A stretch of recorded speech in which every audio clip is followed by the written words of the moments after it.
Now let's talk basketball, where the Tigers are back in the country after conquering the continent of Africa at the just concluded FIBA Afro-Basket Championship.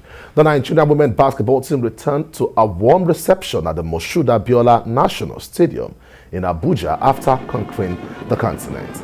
The Tigers defeated Mali 70-59 points in the final of the tournament to emerge champions again, the third time in a row.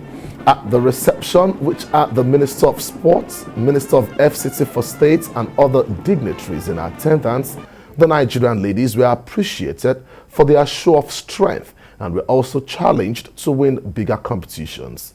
The Afro-Basket Trophy was presented to the Minister of Sports for onward presentation to the President of Nigeria, Muhammadu Buhari. Country is witnessing a new trajectory in its sports development and orientation. It's a trajectory that began perhaps several years back, but what we have done in the last 2 years is to deepen the efforts we're making, to make changes where necessary, but also to accelerate the level of development and focus. Please, I urge you to maintain this, to sustain this, to maintain this tempo and continue to win and continue to do us proud. You must live by the rules of good conduct, obeying all instant rules, avoid whatever enhancing drug that will give you temporary satisfaction or that will give you temporary strength, but it will lead you to sports doom. Sir, we just want to say thank you, sir. You have really improved basketball, even at the grassroots level and other sports in general. We want to say thank you, sir. Thank you for your great support and everything and the love every one of you showed us. President of the Nigeria Basketball Federation, Amadou Musa Kida, who is standing for re-election, this and former captain of the men's basketball team, Olumidoye Deji, are excited about the latest Afro-Basket triumph. Here in this sport. For congratulations to the girls that won Afro-Basket. They did really wonderfully well. So at the same time, it's a challenge for us. So that means like I felt bad looking at Mali, looking at all the players are homegrown only, and it's something that really hurts my feelings. But nevertheless, I'm happy for my girls. They won Afro-Basket, so that shows like we can also build our future like home right here. That can be like Mali team. Bring back the cup a third time, in the same series. Making it a national record also, second in Africa, only to those yesteryears of Senegal that has done it. Our girls have been together the last 4 years. There are 1 or 2 people who have left. Kato maybe is not playing with us. She didn't play in the Olympics, but she was there for the qualifiers. There are new people who are coming, but we have been very stable. Not only have we been stable, it is because that's the best crop of players that we can find in terms of the ladies. Well, joining us via Zoom is the special advisor to the Honorable Minister of Youth and Sports and Media, Mr. Kola Daniel. Kola, it's nice to have you on the breakfast show. The Tigers are back in the country, and they arrived at the Nnamdi Azikiwe airport in Abuja yesterday and went straight to the office of the Minister of Youth and Sports, where they had a warm reception. It's the third time in a row they are winning this trophy. What does this say about the development of other sports in the country, Nigeria? Honestly, thank you for having me on the show. Honestly speaking, it's a victorious time for basketball lovers in the country.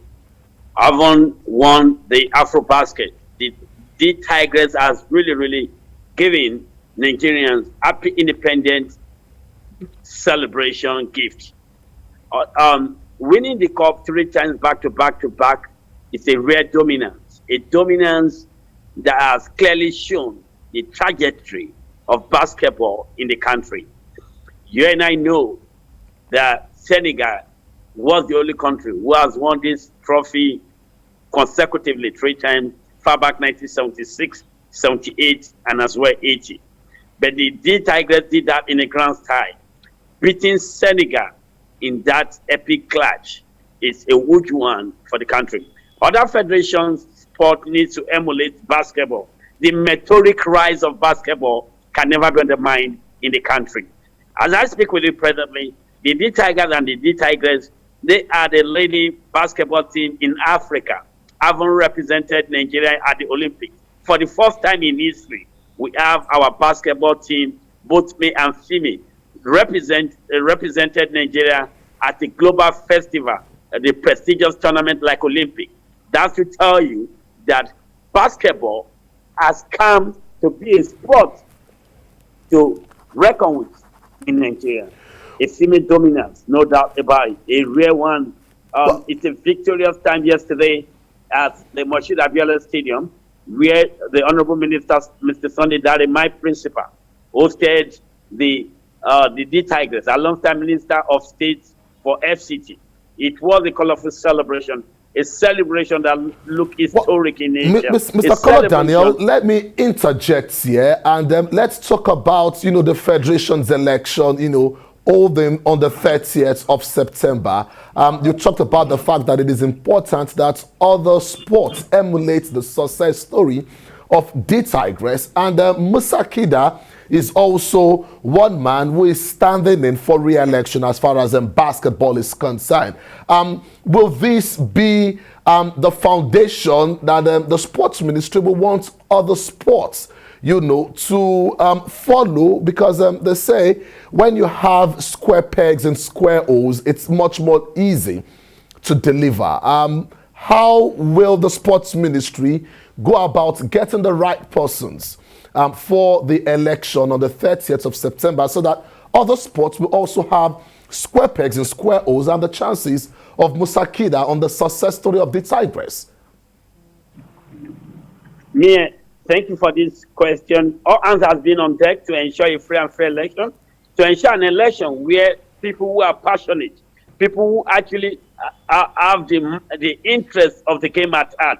The Federation election is going to be a different one, knowing full well some of these criteria will be those who are ready to take different sports to the next level. Is it handball, is it volleyball, is it badminton, is it gymnastics, table tennis, hockey, curling and rowing? We want those individuals who can as well leave a footprint of remarkable achievement in respective sports, in terms of sports transformation, in terms of sponsorship, in terms of financial independence, in terms of catching the young one, nurturing them to the stardom, getting those going to the crooks and crannies of this country, discovering of this talent, bringing them to stardom, making sport in a grand no longer a recreation, but rather a business. As my principal rightly said, talking about Honorable Sunday Dare, I think all hands are on deck. We're set for the election. It's going to be an election that is going to be free and fair. Election that is going to be election that one who actually emerge winner will know that he has really, really worked to be in the Federation of Sport. I must say very, very thank you, Mr. Kola Daniel, Special Advisor on Media to the Minister of Youth and Sports, Mr. Sunday Dare.